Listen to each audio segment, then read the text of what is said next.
Welcome to the study guide answers for the 9th video in this Genesis Bible study series. These questions will be covering Genesis chapter 37 through 41. Joseph receives preferential treatment from Jacob. How does this impact the relationship between Joseph and his siblings? Well, his siblings end up hating him because of it, as it mentions 3 times in this narrative. And I'm sure, as I said in the explanation video, that this was a slow buildup over time. But Joseph probably had a big head thinking he was better than his brothers. And so his brothers ended up at first probably resenting him. And then with the whole coat thing and then being told of that they were doing bad, they probably took it to the next level and just started hating Joseph and then planned his demise. How does this impact the relationship between Jacob and his non-favorite children? The Bible really doesn't say, but we can speculate that it probably meant they didn't have as good of a relationship with their father as they would if he wasn't playing favorites. I do think there was still a lot of respect for Jacob as we see how the story kind of plays out. But there wasn't enough respect for them not to try to get rid of Joseph. But that could have been more just Joseph and his actions leading to that and not really Jacob. But still, one would have to say that if Jacob's non-favorite children had a good or great relationship with their father, then they probably wouldn't have done what they did to Joseph. What is the significance of the robe Jacob gives to Joseph? 2 main things it could signify. One could be that he is his favorite, which it's pointed out that he is. But it also could have just been a status symbol for the fact that he was the chief shepherd and in charge of his brothers, and it could have just been a way of showing that he was in charge. What are the adverse effects of a parent displaying favoritism towards one child over another? Well, I think it just gives a lot of resentment towards the favored child and to the parents as well. And I think it just leads to a not cohesive family unit. And I'd say most parents in today's day and age try not to really play favorites with their children to make that not a possibility of having kind of division because of playing favorites. What role do dreams play in the Bible? Dreams are mainly meant as a form of communication between God and people of the earth. And he would even give dreams to people who didn't necessarily even believe in him, as we see with Pharaoh. I don't think Pharaoh would have acknowledged him, especially wouldn't have acknowledged him as the one true God, but God was still communicating to him. In what ways can communication through dreams be problematic? Mainly in that if you can't interpret them, like Pharaoh couldn't, then you need to find someone who can interpret them. And then, of course, we see all throughout history, people try to interpret dreams, and even today you can look up on the internet, oh, I had this in my dream, what does it mean? And then you'll get some explanations as to what those things mean in dreams. Now, how true are those? No one really knows. But that's kind of the problem, is that dreams are open for interpretation. And anything open for interpretation can be interpreted in more than one way. In what ways is Reuben's less violent plan for killing Joseph crueler than his brother's violent plan? Well, looking at it from the perspective of his brothers, because obviously Reuben really wasn't planning on killing Joseph, but to his other brothers it would have looked like it was probably a crueler plan in that he would have suffered more. Dying from starvation and of thirst would be much worse than just having a quick death. Why did people in the Bible rent or tear their clothes and wear sackcloth? People would rent or tear their clothes to show that they were upset, something bad had happened to them. And then they'd wear a sackcloth mainly to show in the case of Jacob, for mourning, but you'd also sometimes see people wearing it for mortification or for humility as well. What is a sackcloth? A sackcloth is a piece of cloth made from goat's hair, and it would not have been very enjoyable to wear because goat's hair is very coarse.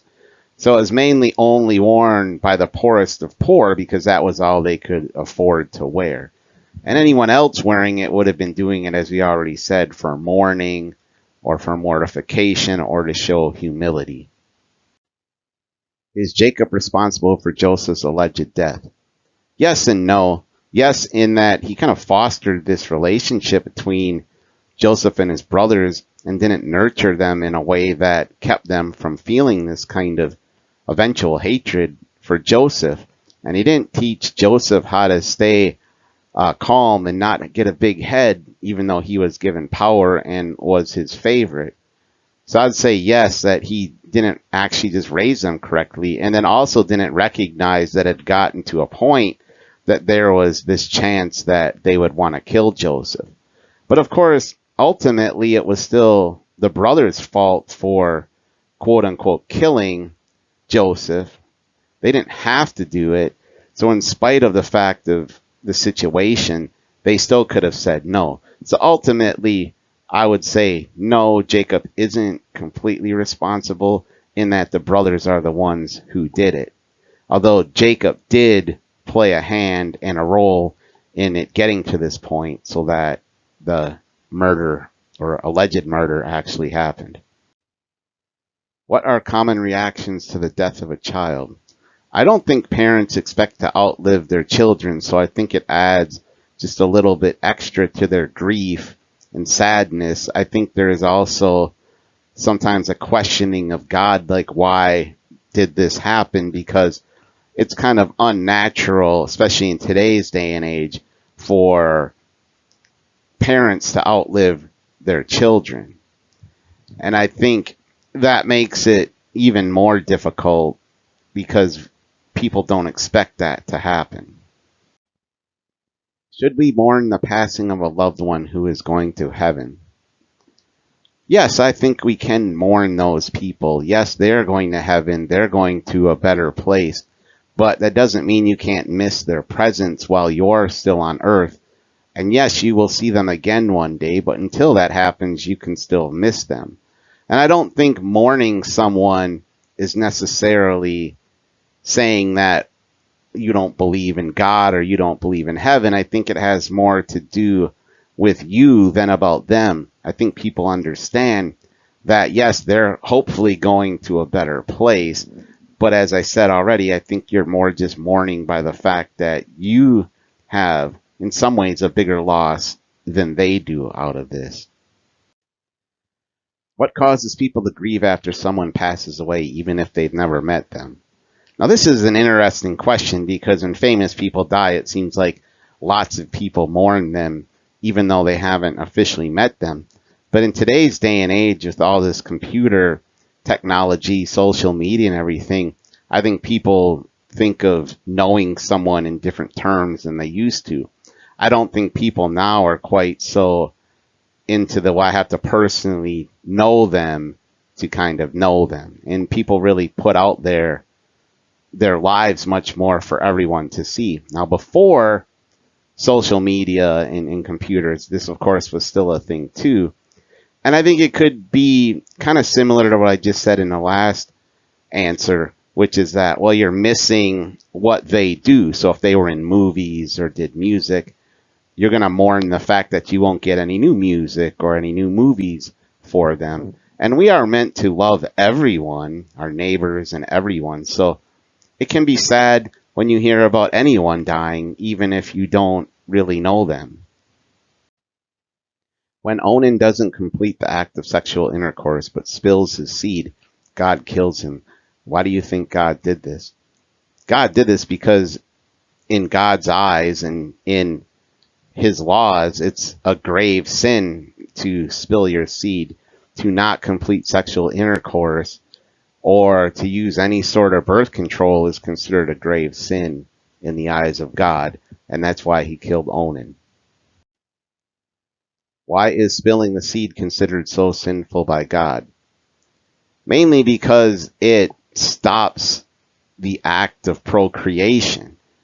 The act of sexual intercourse is really meant for one thing, and that is procreation. Now, that doesn't mean it has to happen every time, or it doesn't even mean two people who are married and maybe, let's say, they're infertile.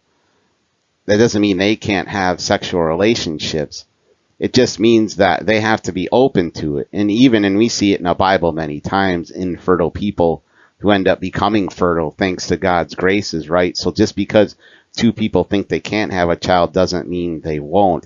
You just have to be open to it. You can't have any barrier that could stop that from happening other than a potential natural one that they can't necessarily control.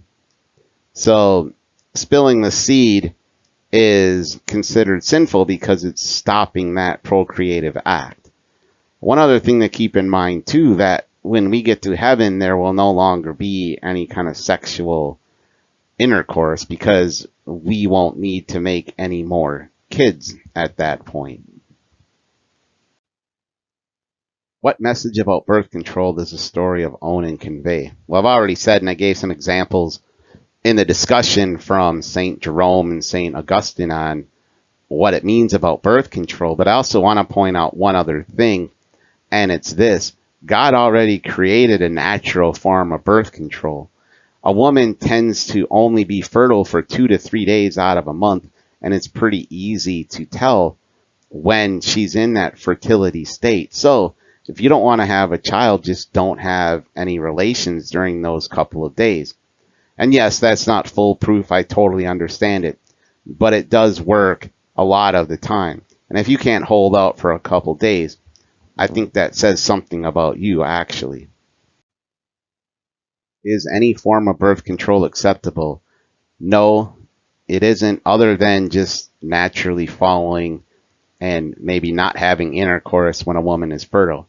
That would be an acceptable form, but that's still allowing yourself to be open to childbirth, because women do get pregnant from time to time when they're not in their fertility cycle. So that would be the only, if you want to call that birth control, that would be the only acceptable method. Why is parenthood being delayed by many married couples in today's society? Mainly because we've shifted our emphasis from family towards wealth and materialistic things.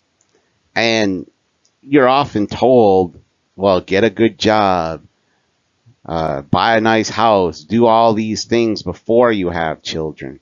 And in a sad way, we're really now in a society where we kind of treat children like they're a negative or a bad thing. And that's simply just not the case, but there's that emphasis on that. And I think that also leads into why there's so much birth control, because in the back of people's mind, they're thinking, well, kids are bad. In reality, kids are great, and we should be having more, actually, not less. And so I think it's being delayed mainly because our priorities are skewed. Why do you think there's like 1 million storage units being built? It seems like every new building that's built is almost a storage unit. And I just think it's that we've put such a more importance on acquiring materialistic stuff than of having a family and maybe acquiring a couple new kids. And in my eyes, that's actually kind of sad. How does the story of Tamar contribute to salvation history? I always find this chapter in the Bible to be so interesting because, as I mentioned at the end of the chapter, it's just kind of sandwiched in the middle of the story of Joseph. But when you get to that twist at the end, which is that Tamar's son Perez is actually in Jesus's lineage, you just see the importance of it. So, in other words, this had to happen so Jesus could happen. Was Tamar justified in fooling Judah? This is a tough question, maybe on the surface to answer, but I would say yes, she was justified in that he wasn't living up to what he was supposed to, which was giving his third son to Tamar. And back in those days, women were really reliant on their spouse or at least their children to provide for them in their older age. So I would say that she was justified in what she did. Upon discovering Tamar's deception, why did Judah declare her to be more righteous than him? I'd say mainly because he wasn't following the laws and the rules of the time. And was she following them completely? No, but she was more in the right to have done what she did than what Judah did. Judah was the leader of this group and this family, and he was doing her really wrong. And so when you have more power, you have more responsibility. So it really relies on you more to do the right thing. And when he wouldn't do the right thing, I think he realized he can't really fault her for having done what she did when he didn't live up to what he was supposed to as the leader. What happened to Tamar as a result of deceiving Judah, besides getting pregnant? Well, in some ways, she probably was an outcast in her society, but she at least would be taken care of by her two children now. So there was a negative result, but I think in her eyes and in her mind, the positive of having two children to take care of her was well worth the risk. Plus, one of her children ends up becoming a vital part of Jesus's genealogy. Joseph always excels regardless of the situation, even when faced with slavery or imprisonment. What allows him to excel? Quite simply, his belief in God. He never seems to doubt God, and because of that, I think he probably always went at everything with a positive outlook, in a way, kind of the glass is half full mentality. And if you go into any kind of situation with that attitude, good things are going to happen to you. If you go into something with a bad attitude, do you ever do good with it? No. And you see that with kids. Like if you say, hey, let's draw a picture or something, and they don't want to do it, they do a bad job. But if they want to do it, they'll do a better job with it. So I think it's very important to stay positive, have a positive attitude with anything you're doing. And I think that's what Joseph did. Why? Because he always understood God was with him. Why did Joseph refuse to lie with his master's wife? Mainly because he knew that it would be immoral. And he comes out and says that. He followed God closely, and he would have known that any sort of sexual relationship is meant only for a husband and a wife. So being the person that he was, he wouldn't want to do something that would displease God. Why is it so hard to resist sexual temptation? Mainly, I would say from biology standpoint, in that we are driven through hormones and things like that to, once we reach a certain age, want to have sexual relationships so we can procreate. So I'll go with it from that angle. The church prohibits divination, such as horoscopes and tarot cards. Why is dream interpretation not classified as divination? Divination is really you reaching out through cards and other means, trying to reach demons or anyone who's dead, and trying to read the future, and even in some ways trying to change the future, and that's what's prohibited. Whereas a dream is just a dream. It could be God reaching out to you, but it doesn't have to be. But you're not really directly responsible for getting these dreams. In what ways can divination be harmful to a person? Well, if you use something like a Ouija board and you conjure up a demon and get one to communicate with you, you're biting off more than you can chew. The demons are much, much smarter than we are. And even if you think you have control over them, that's just them wanting you to think that. So what's harmful about it is that you're messing with a much stronger, smarter individual than you. And then secondly, one could even say that you shouldn't be wanting to control the future. or change the future. And that's really only meant for God to know that future, since he's outside of space and time. What was the reason behind Joseph's decision to shave and groom himself before seeing Pharaoh? I'm not convinced it was actually his decision. As we talked about in the discussion, it was basically illegal to go into Pharaoh's court if you were unshaven and not groomed properly. So he probably was forced to do it more than anything. The significance of appearing presentable at Mass seems to be decreasing in modern society. Would you say that this practice is good? Short answer is no, I don't think it's good. Whereas I don't think we should turn people away because they're not dressed what we might deem properly. I would say a lack of dressing nice, if you can afford to, is more you just not being respectful. But if somebody comes in with torn clothes and that's all they have, more power to them. They should be able to go into church. But if you have a means of dressing nice and what you used to call Sunday best, I think you should be doing that. I think it shows more reverence and respect towards not only the people around you, but God too. Joseph readily attributes his abilities to God. In what ways do you give credit to God for your success?